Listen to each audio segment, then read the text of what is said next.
Welcome, welcome, welcome. Whether you're tuning in, whether it's morning, afternoon, or evening, we just had the most incredible 5 minutes where I thought we were broadcasting live, but then Facebook and every messenger is telling me I didn't hit the go live broadcast.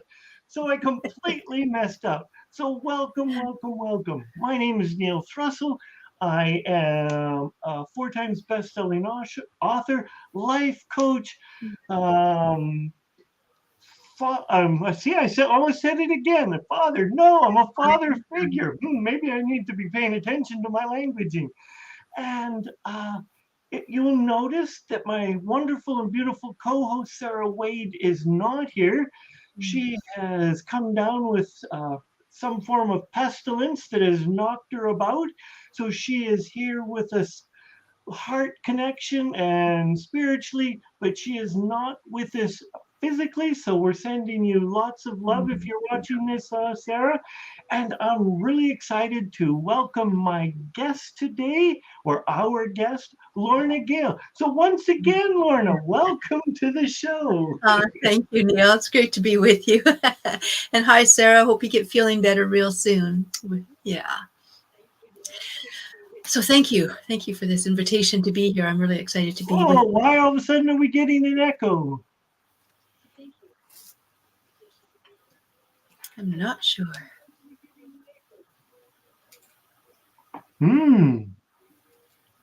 This is not good. Okay.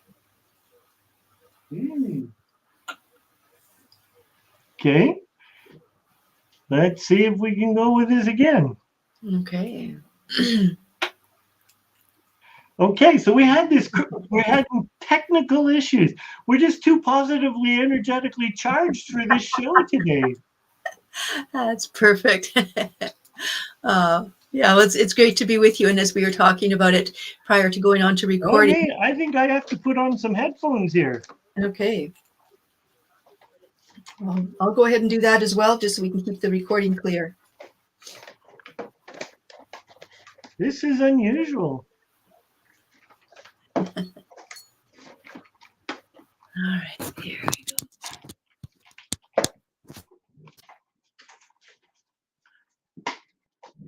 All right, we'll see how it goes. Hello. Okay, here we go. Okay. Does that sound a bit better?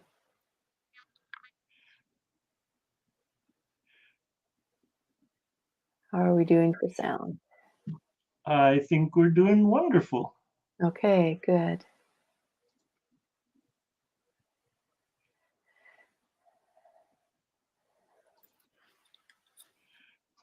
So also, are we getting a double? Can you hear me now? I can hear you, yes.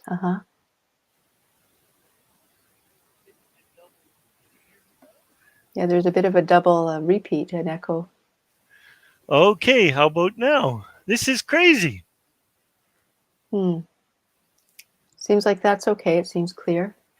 Okay, so, well, back at it. This is, as I said before, I think we were just too positively, energetically charged together here.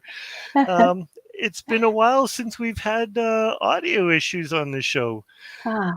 Yeah, so as I had previously said in my intro, Lorna is spiritual, sexuality, women, an empowerment embodiment coach. And how did you stumble into this, onto this, or to this realm? That's a great question, or great questions.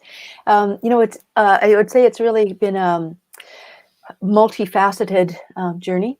There was the spiritual journey, there was the sexual journey, and then the coming together of them. And growing up in a religious background, this idea of, I think, two different things is recognizing that there's a difference between religion and spirituality, and then also coming to a real understanding and appreciation of the power of sexuality and why the church in many ways has really worked so hard to keep sex and spirit separate.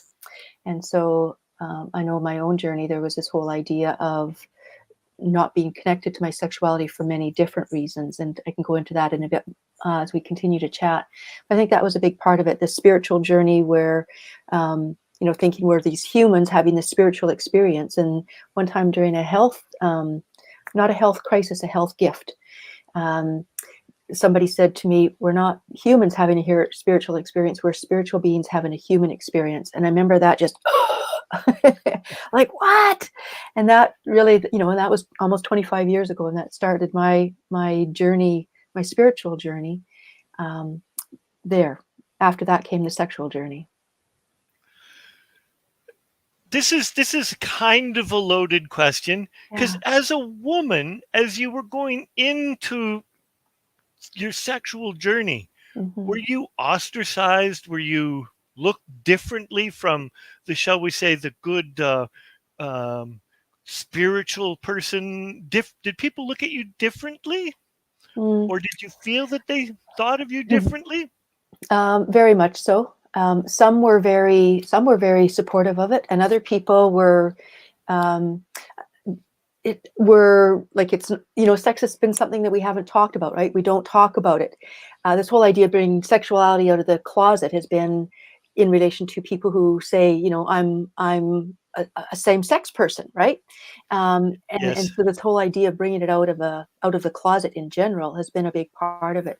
So I think the fact that I was pursuing being a hands-on body worker, a sex educator working hands-on with people, the whole idea of even sexuality was just people just can't talk about that, won't talk about it. And so it's been, you're exactly right. Because I know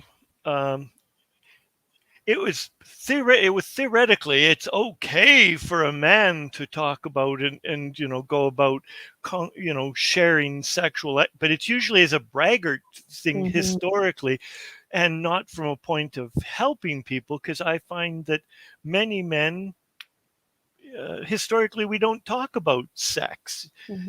And as a person that was delving into your and learning about your own sexuality, but also learning about other sexuality, was that your case as well, that men don't usually talk about it?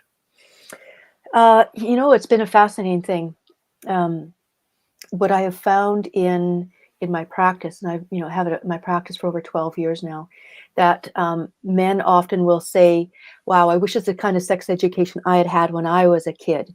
One of the things that when we lived in BC previously in Victoria, I felt really compelled to have a space in my home where it was talk about sex. And it first of all started where women would arrive and, here we are, just whatever we want to talk about. Sometimes I would create the topics to speak about. Other times it was the women saying this is what they would like to talk about. And then male clients would say, I would like to be able to do that. So we created the space for men to talk about sex as well. And it was really beautiful, for the men to be sitting around, and it was an environment that not many men are used to. And so it was really beautiful. And it was really a beautiful experience to be witness to the men sharing and open and being vulnerable and being grateful for a space as well. Because as you say, that men will talk about it, but it's often in terms of conquests and, a braggart type thing. That's right. And so we have this whole thing where, it's men as studs and women as sluts. And somehow one is great and here there's shame. And so it's just kind of like, no. And one of the things I find about, say, the patriarchy is everybody's been impacted, because men can't be in their vulnerable, open sides, and women can't step into their power. So things are changing. It's the boat is turning around, and it's definitely turning around. That's an interesting concept, and it's a loaded question, and it's huge, and it's beyond. We could spend an entire day on this one topic, and maybe in the future we will. But what is feminine power? I think it's again a great question. You'll hear me respond to that. I look at it from different perspectives. When I was growing up, I, like so many women that come from either a religious background or a culture which is mostly global, that is religiously based on some way where the males, are this whole God figure, right? Of God is the ultimate, and it's a male. So just okay, here we are, filtering down in as above, so below. But in terms of what is woman's power, that I was taught, both blatantly taught, but also the message came through. So I caught the message was that I was to save myself for marriage. So therefore, my body, my sexuality was not mine. It was for the husband. It was for the marriage. So this whole concept of exploring my body, connecting to my sexuality, wasn't even on my radar.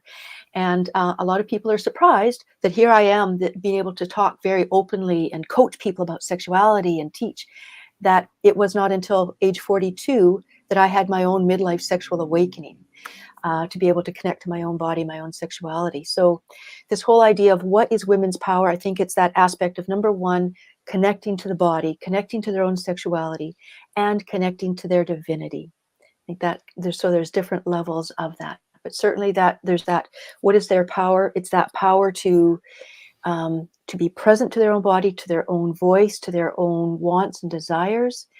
It speaks to that aspect of the power that they have to,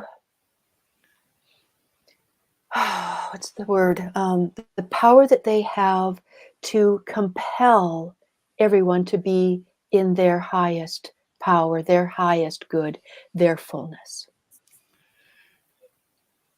Beautiful, and thank you.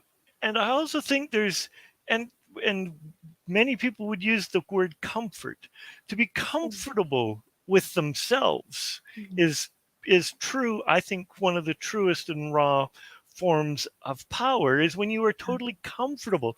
And my wife comes from an age where, yes, you saved yourself from for marriage, and I look at what's going on in Texas right now with the abortion laws, where they're effectively taking choices from women and giving it to someone other than themselves, which to me is, that's another topic we can run on for a while, but it's so fundamentally wrong.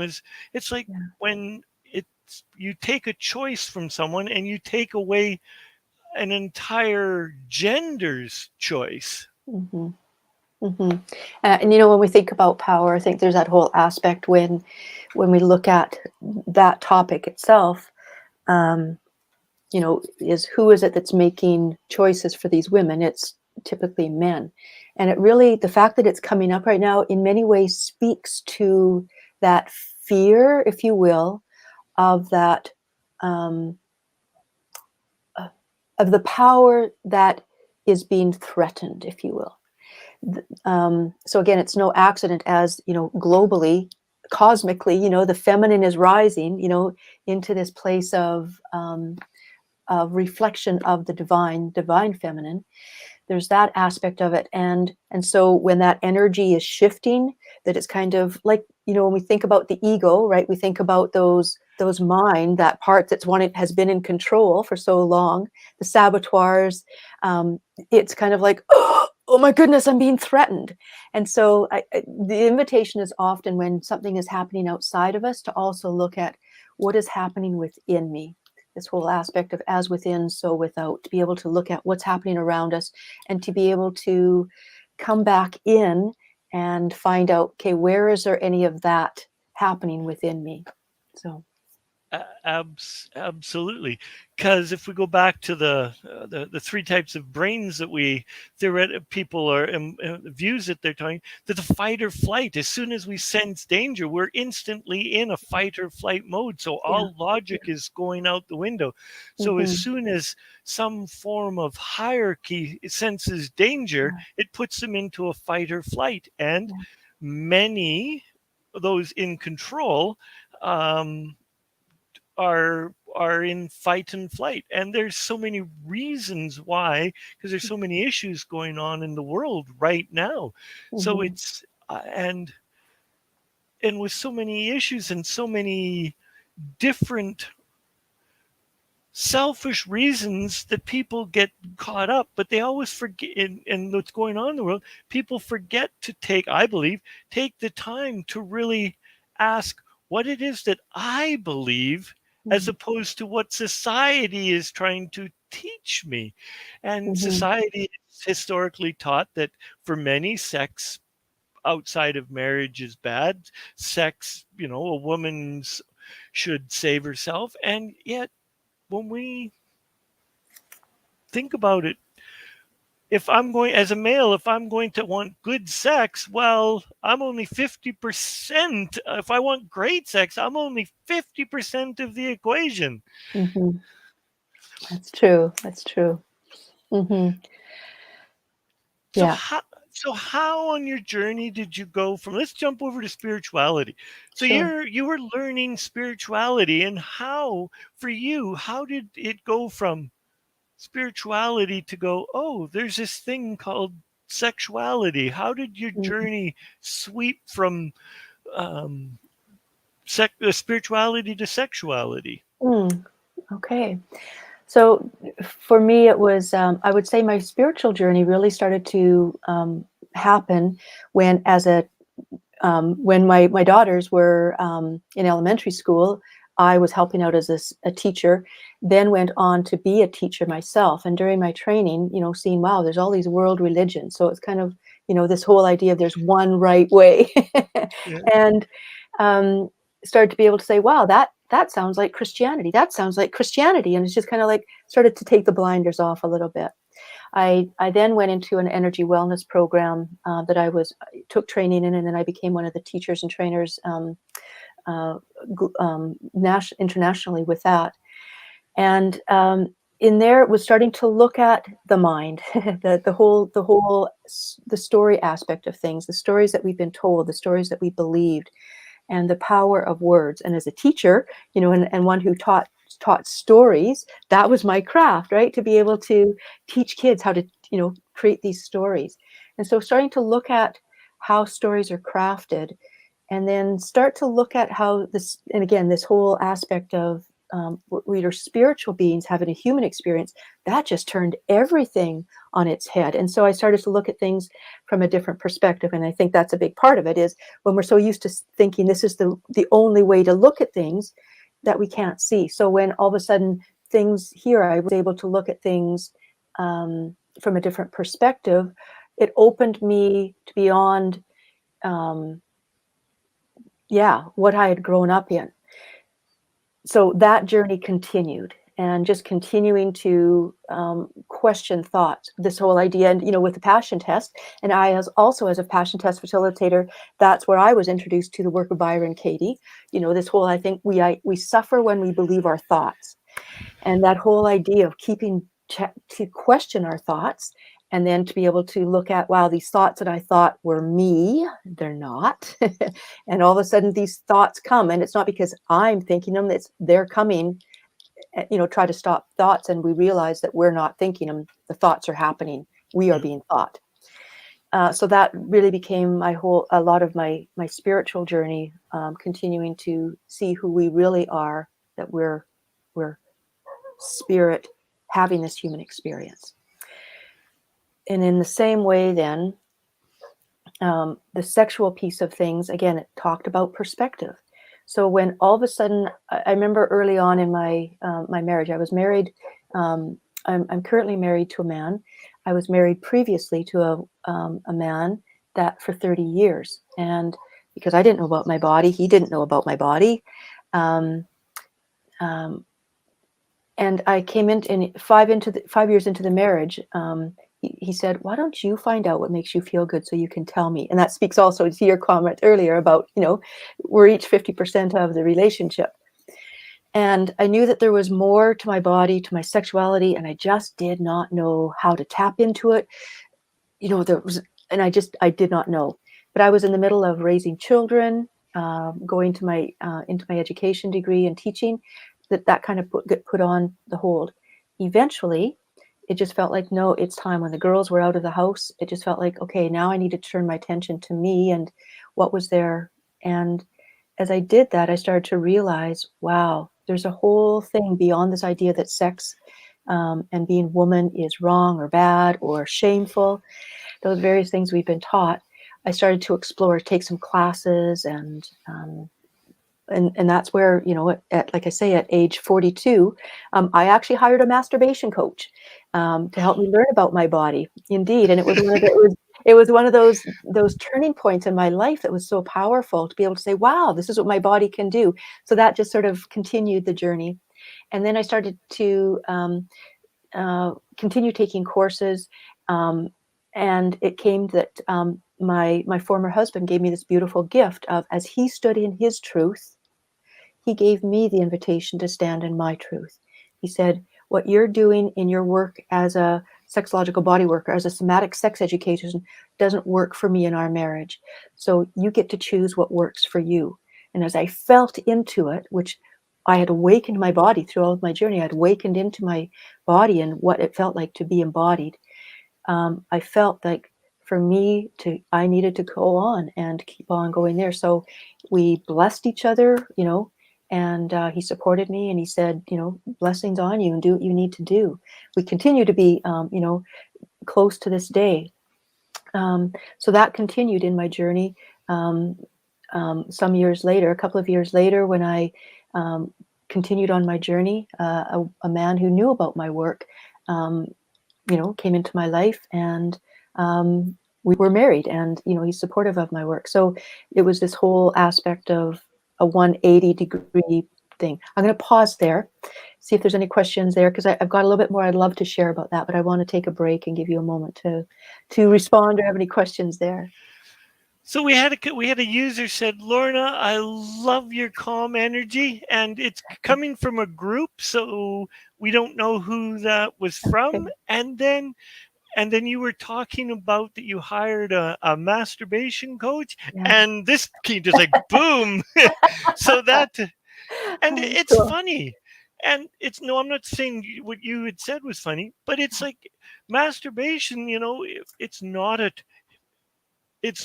a topic that that people genuinely share, but I'm No. going to make a number up, and I'm going to say 90% of the world's population, maybe less, have partaken in it at some point in their life, and I hope no one has fallen asleep while they were doing it on them with themselves. Because if you did, you're doing it wrong. That's right.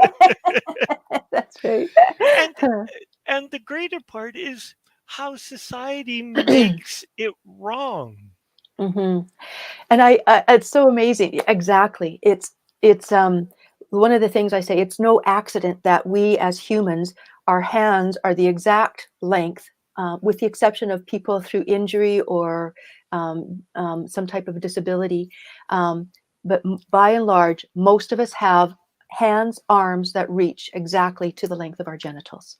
So it's no accident.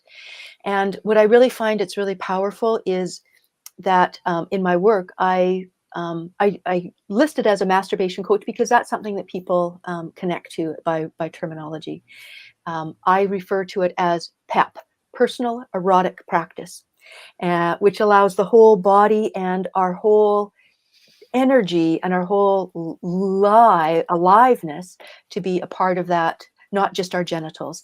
Because as you say, if we just focus on our genitals, then we miss out a whole lot of the connection of things. So breath, sound, movement, just awareness, feeling things, the senses, just being alive, you know, biting into an apple and having an orgasm, you know, it's no, again, there's the thing of, you know, the Adam and Eve story, right? Is that this thing, she offered an apple. It's kind of like apples are aphrodisiacs. So it's, you know, taking the story of Eden, which is the name of my Facebook group that I have, a private Facebook group for women, is Reclaiming Eden. Let's look at things differently and see actually what was happening there. So yeah, there's my page there. Talking about sex, talk about sex and spirit. Talk about movement, our pep talks, giving talks about how can you be alive and different things to incorporate into your pep time. And wisdom, the power of touch. One of the things I shared in my group recently was we often touch the way that we want to be touched. So that touch that you desire, can you give yourself that touch today? I that's beautiful, and most people don't realize that their largest sex organ is their skin. Yeah, You yeah. know, men are going to brag, but no, it's their Mm-hmm. whole body.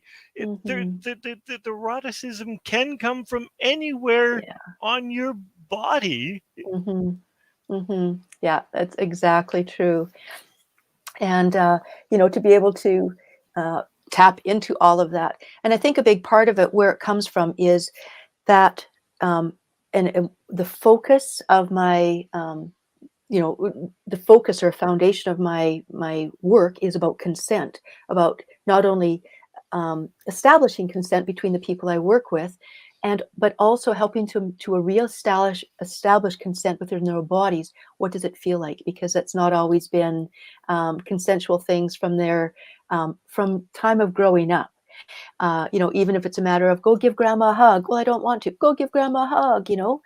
It's kind of she feels sad or lonely. She'll wonder if you. So right away, our whole aspect of consent, our owning our bodies, owning our voice, and our choice is shamed. There's guilt. So it plays out into our whole aspect of sexuality as well. Thank you. Yes. And so, to our viewers and listeners, pay attention. Next time you're telling your children to go hug grandma or grandpa, pay attention to the subliminal message that you're imprinting on your children.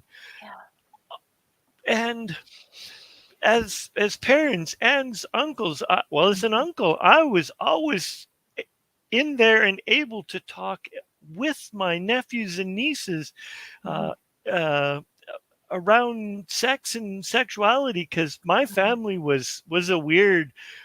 had healthy boundaries. My mother was a nurse, so if there was any technical question I wanted to That's know at great. any given age, it was like, I think I got the full technical version like at 6 years old, and I was like, can I go out and play? Oh, that's awesome. That's great. Yeah. Yeah, and yeah, Mm, just and my body is mine. I like to run around naked. So if I can find places that I can be naked, I'm gonna be naked. Why wear mhm. clothes if you don't have to? Yeah, yeah, yeah. There's so many ways of being naked, the physical body, the emotional body, the spiritual body, right? Yeah. Absolutely. The less layers I have to wear, to me, it's it's freedom.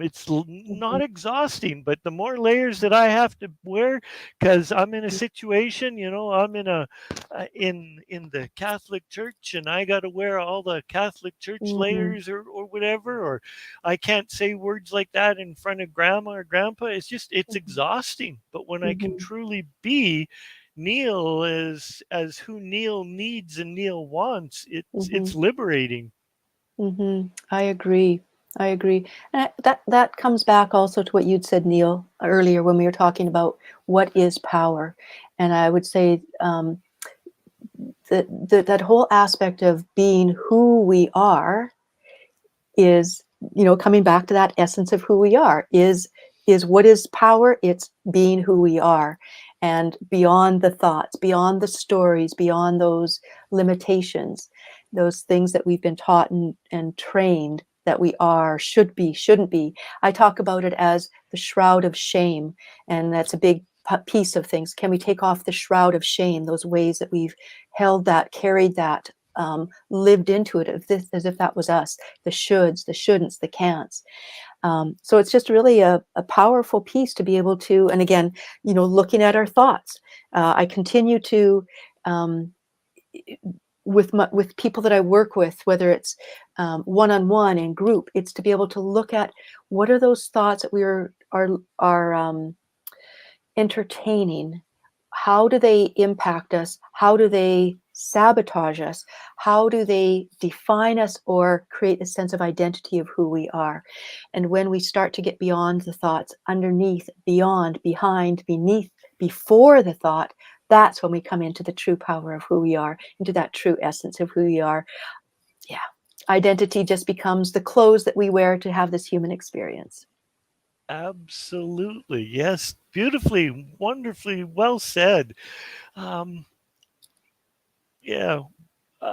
It's true liberation when people have those moments of true clarity and just accept without shame, guilt, or blame, any of that. It's like as I was on my learning to be a coach journey, I Mhm. discovered should held no power to me. I'm like, and I could see like people are saying you can't say should, and I'm like, okay, Mhm. but it doesn't trigger me the same way as it triggers the average person. Mhm. So it was Mhm. my learning. And guilt, I'm like, I do what I want because I choose to. Mhm. And so guilt was, it's only been recently is guilt in my life shows up because and it's a questioning type guilt. Mhm. sh- um, do I need to do this to be gain clarity and to be free of anything in the future? Because as I'm aging, I'm going, okay, I need to make sure that I have done my bucket list so that there is no guilt Mhm. or could or should and that. Mhm. Yeah, it's very, very true. Very true. And what I find as well, it's really powerful, Neil, is that all of these different things, in many ways, keep us from what I call is the gift of being human is to feel. That when we look at things, that what we do, it's to feel a certain way, and um, and we can look at the sexuality piece of things, what it feels like, and allowing the sexual piece of things. And Audre Lorde has a quote, and I love to quote it. It's along the lines of, tend to think of the erotic as a sexually tantalizing thing that happens, quickly and stuff. I think of the erotic as that fundamental life force. And that's where I look at the erotic as, that fundamental life force. And so to be able to look at the way that we get to interact with people and with the things around, that inner landscape, if you will, that allows us to feel. And when things get uncomfortable, we get busy. We'll get busy, busy, busy, busy, busy. And as long as I don't have to feel something's that you're agitating me inside. Okay, I'm going to eat. I'm going to do this. I'm going to, all of a sudden that to-do list that I was avoiding, I'm going to do that now because I don't want to feel. But there's something incredibly powerful and freeing about sinking in and feeling in.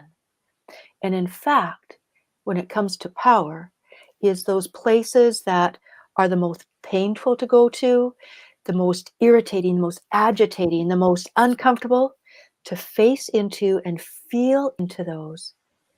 It's all of a sudden, that's where we realize that that's where a huge treasure chest of the power of who we truly are is. And so, um, as we can feel into it, we're tapping into again the true essence of who we are in this human experience as well as who we are spiritually. And so that's where in my work it's keep coming back. Okay, feel into that as fully as you can. Feel into that. And it's one of I'm currently working with a woman who's dealt with child. She's an adult, and she's dealing with years of child sexual abuse from a family member. And so to be able to, she realizes how much being busy kept her from feeling into those things. And now as she's doing it, she's opening into feeling. And what's powerful is that the more we can feel into what's called pleasure, the more we can feel into what's called discomfort or pain, the more we come into our wholeness.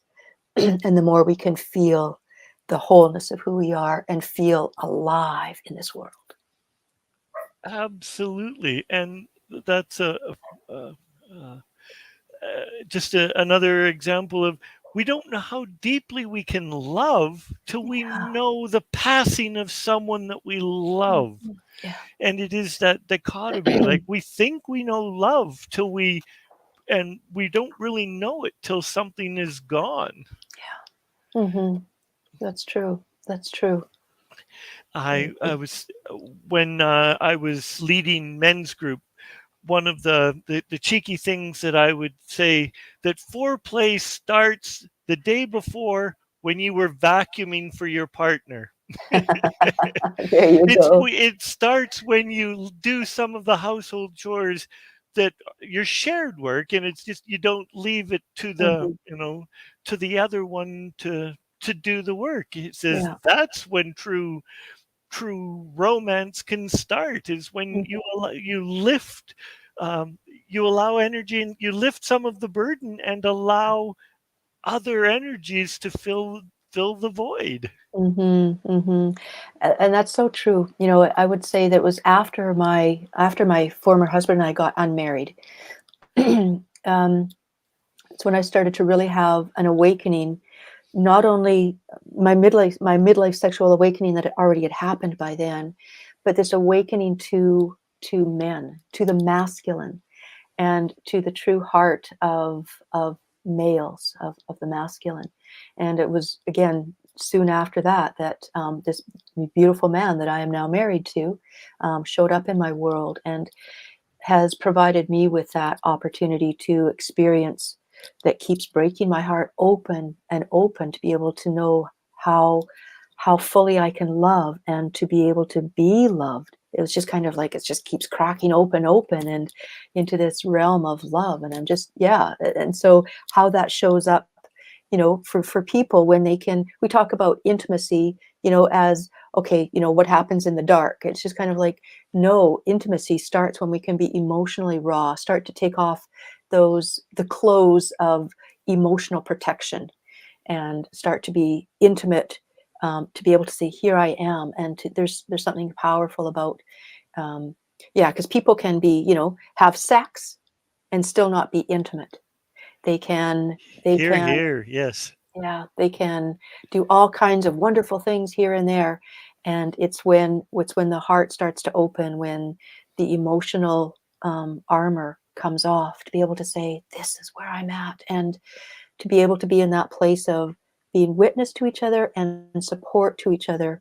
I mean, we're all in this human experience, and all get to have these places. So to be able to say, here I am, and no matter who you are, how you are, I love you, because I love you. 3 words that mean the same.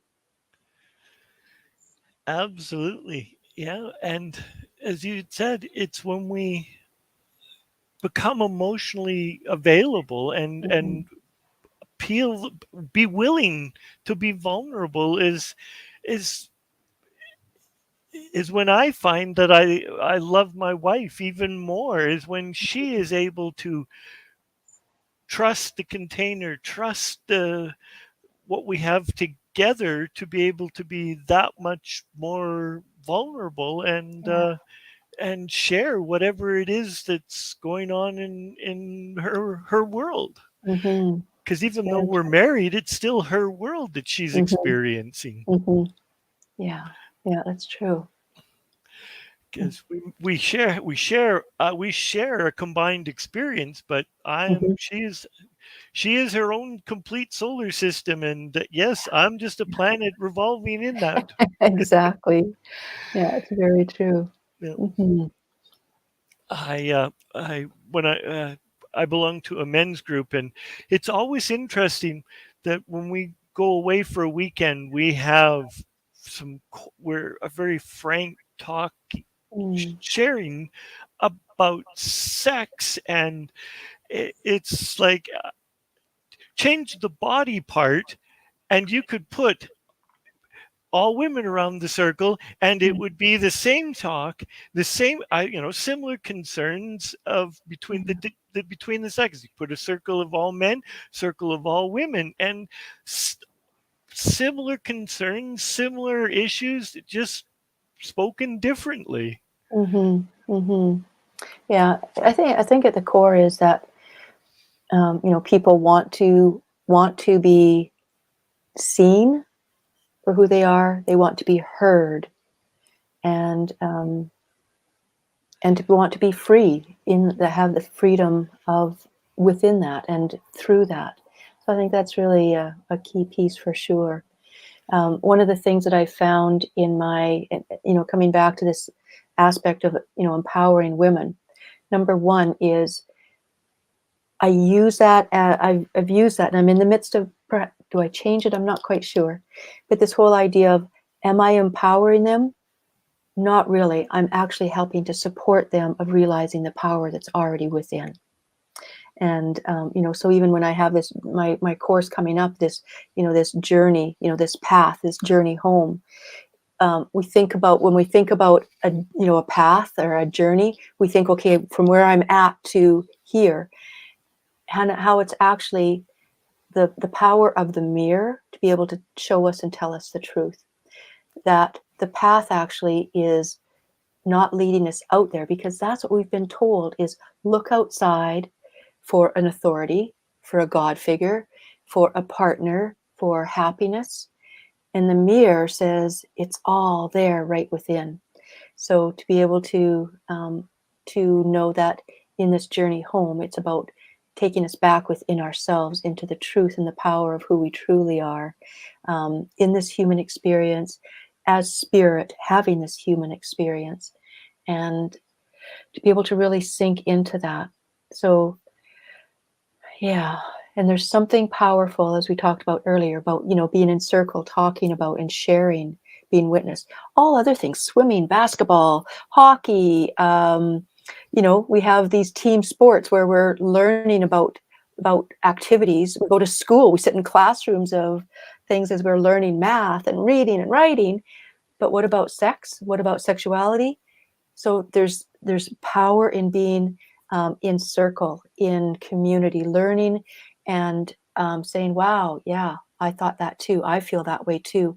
And again, that's what allows us to come deeper into our truth of who we are as women, as humans. And again, I speak women, and there's that dichotomy, right? We're in that duality, and I think that we're in this time of humanity and life itself, life's experience, life's story of that which is seen separate, that which is seen apart.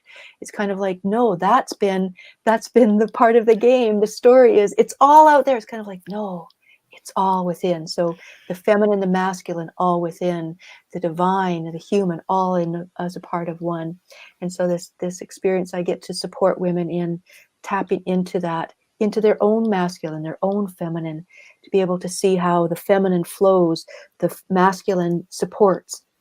And that's what creates this human experience of spirit. So for our viewers, I've put a link up so you can see that if Lorna's work calls to you and you want to know a little bit more, and so you can book a discovery session with Lorna. So it's, how long is the discovery session? It's booked for about 30 minutes. I know sometimes it goes a little bit longer, and whatever it is that allows people to feel into, to know what their best next step is. So I highly recommend, if this is calling to you, even just a little bit, just so you can get some clarity on your own issues, and if you have any, and if you don't think you have any, there's a good chance you do. Because none of us are perfect, and we can always find, or if you choose to, you can always find something to work on. But that's not the purpose of the discovery session. It's just to learn to whether this journey is right for you. And so it's under calendly.com, Lorna Gale Journey Home Discovery Session. So I'll leave it up here for a little while longer. That's great. Yeah, and it's exciting. And I look at the aspect of things showing up when they do. It's no accident when things and who shows up. You know, it was just last week that, hey, Lorna, hey, what are you doing Monday night? Are you available? My previous guest wasn't able to be here because of, for family issues. And, are you available? And check my calendar. I'm available. And it is actually this Wednesday that my program begins. And so I'm not a fan, and I don't promote pressure. I don't promote guilt. It's just kind of like, wow, here we are. It's, 2 days away. So as Neil said, if you feel that call to it, if there's that slightest urge, I wonder, or sometimes that heat of, yes, can I take that step, or that, oh, just kind of like, and from my own experience, those are ways that spirit talks, that life talks to us, that our deep essence talks to us, is sometimes through it's that whisper, we hear it, we take the step. Sometimes it has to be a little bit of a knock, knock, knock, and sometimes one way or the other. And if you're to be here, you'll be here. All right. And I welcome the journey, or the privilege and the honor of supporting and being service to you in this way. Wonderful. Yeah. So I'll just leave it up there for Sure. a little longer. So many ways. So sexuality and spirituality, how do you tie them together? Because I know for me, as a divine, as a spiritual being, Yeah. they're one of the same. Mm-hmm. So when I am having a, like, take away the primal urge and put into this loving experience, to me, then it becomes a sacred sexual act. Mm-hmm. And so I can easily put the two together.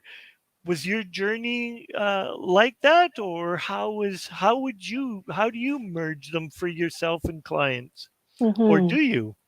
I do. And, for clients, how that happens, it's based on, each client, intuitively I tune in, and based on what they share with me as well, I sort of know how to address things.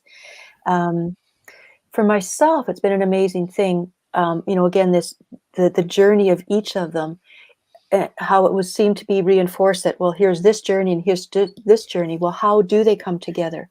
And for me, it's been, it was actually interesting as a part of my journey. I think, like a lot of, that thing, never say never. One of those things, when it was just this whole aspect of BDSM, it was kind of like, I'm never going to do that. Like, what's, those people that, the darkness and that type of thing, according to my religious background, that was just another form of evil. One of my teachers years ago, 25 years ago, said, evil is live spelled backwards. So when we're judging something, we're just seeing things opposite to it being a wholeness of life as well. So as a part of my awakening, my sexual awakening, it included incorporating into my experience BDSM and domination and submission. So for several years, being a pro-dom, being a dom for submissives, and taking them through that experience of just wanting to let go of control and being in there, like whatever you choose, And so it's kind of like, okay, this is what I want from you. You don't want to do that? No, you're going to. It's going to be a little bit rough for you until you acknowledge. So to be able to allow people to let go of that desire, that feeling that they needed to be in control, that I just want to stop being in control. I just want to stop. I just want to let go of that and surrender to this power. And it was a beautiful man who, years before we had met, he had been in a submissive experience over a course of 3 years, where just totally in surrender and submission to this woman. Here's the masculine and the feminine. And as a part of my journey, it was this aha, that just as it was sometimes painful or hard or awkward or uncomfortable for him to surrender into that experience of what she was requiring of him. It was that, I get it. That's exactly what's happening with us when life as the Dom, life as that feminine power, saying, this human form, this is what I want of you. And when we have come into this experience thinking that we are, when we've come to believe, when we have been taught and trained to label, to believe that we are these humans, that the undoing of that is now this whole thing of, it's not always easy to be stripped of our identity, to be stripped of our sense of I'm in control and I'm making this decision. It's kind of like, no, life is lovingly saying to us, I'm going to show you that you are this divine temple, this divine vessel that through which spirit is living. So it's been this amazing journey of through my own sexual piece, my own embodiment of sexuality, of spirit, supporting people in that. And then I'm just getting tingles as I'm saying this. This whole thing of just really in awe of the way that we get to have this human experience that parallels this divine experience, this divine human experience. And yeah, so that's where my spiritual and my my sexual journeys have met, in realizing that sex in itself, we come from sex. That's been the portal for spirit to come into human, and sex where the masculine and the feminine come in together. And here we meet in this experience that is the portal to life. Beautiful. Thank you. Wonderfully said. And thank you for sharing such depth. Because many people, as they walk the spiritual path, they initially start to take, I'm a light worker, and all they're doing is farting rainbow glitter and unicorn poop, because they don't tangle that they contain the yin and the yang. They contain the darkness, and it is only in the balance of the yin and the yang that their true power comes. It's like, I'm a peace-loving guy and I'm never going to hurt anybody, till somebody steps in to tries to hurt my wife. Then we're now in a different realm, and I may choose not to use violence, but I'm going to step in. And many people on their journey down to the light worker path don't choose to, or don't want to admit that they have darkness in them and available to them. And I believe it's only when they accept that there's the light and the dark, and when you accept and are able to use both sides of the equation, just exponential growth. And that you chose to share with us what some people would call the dark side of sex. So thank you. Thank you. You're welcome. You're welcome. Yeah. Wow. Yeah. Just sitting in the fullness of this beautiful discussion, and to be able to talk about the various pieces, and there's a freedom that comes when we can really start to bring things, shine light on the things that are powerful. And what I say is, how do we know when something has so much power in it? The more hidden it is, the more, the more we lock it up, the more we disguise it, the more we turn away from and pretend that it's not there, we know, oh, there's the treasure, there's the power. The exception to that is when something is hidden in plain sight. Absolutely. I as an author, 4 times best-selling author, I feel all my books every time an emotion is in my characters. So if my characters are crying, I am bawling my eyes out. If they're angry, do not get in my way because I am angry for that part. And the keyboard is like bang, bang, bang, bang. I am angry. So I told Tina, my next book, I am writing a freaking sex book. That's so awesome. That's awesome. That's perfect. I love it. And That's really good. so currently I don't have any programs that I'm offering, but if you want to stay connected with me and just to get to know me a little better, just go to neilthrussell.com and you can sign up for the dreaded newsletter or blog post. Because if I don't write anything, my blog, I usually just write it to a blog post and then it just comes out on once a week. And if I write nothing that week, nothing gets sent out. So I invite you to consider signing up for my blog post. Mhm.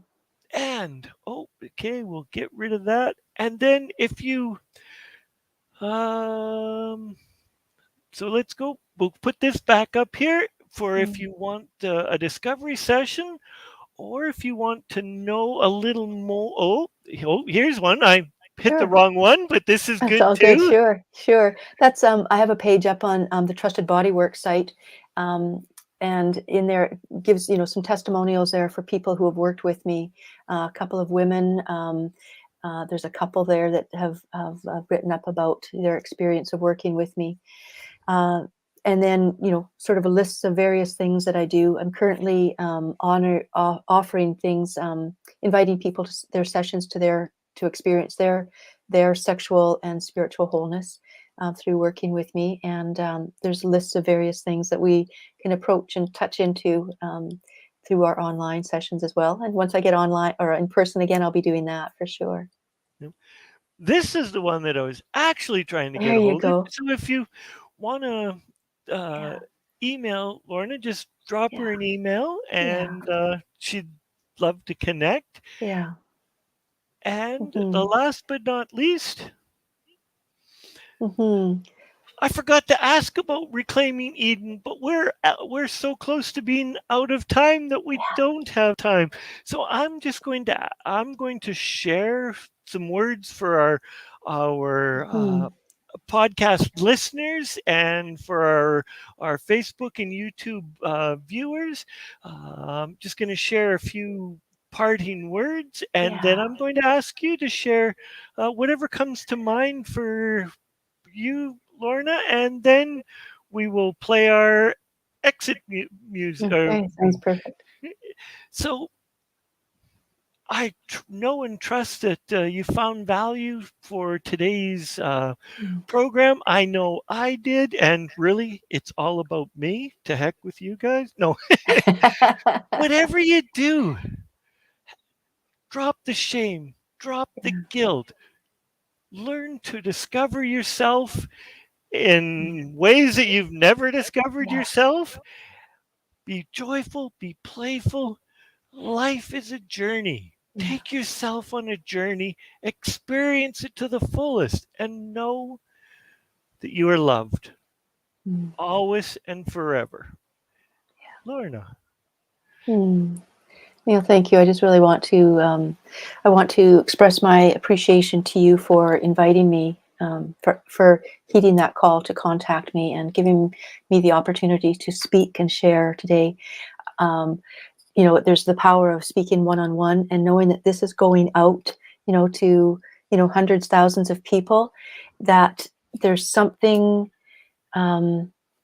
it speaks to that things are opening, and we're ready to share that sex is coming out of the closet, out of the dark, and we're ready to enter into a new peace. And the fact that we're talking about this, we're now this conversation is happening globally, cosmically, and so I just really am grateful for this opportunity that we can speak into it and support the liberation and the wholeness of a lot of people, and which ripples out.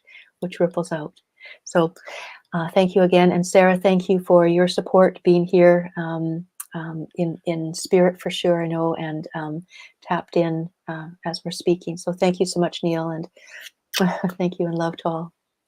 Thank you. Adios, everyone. Till next time.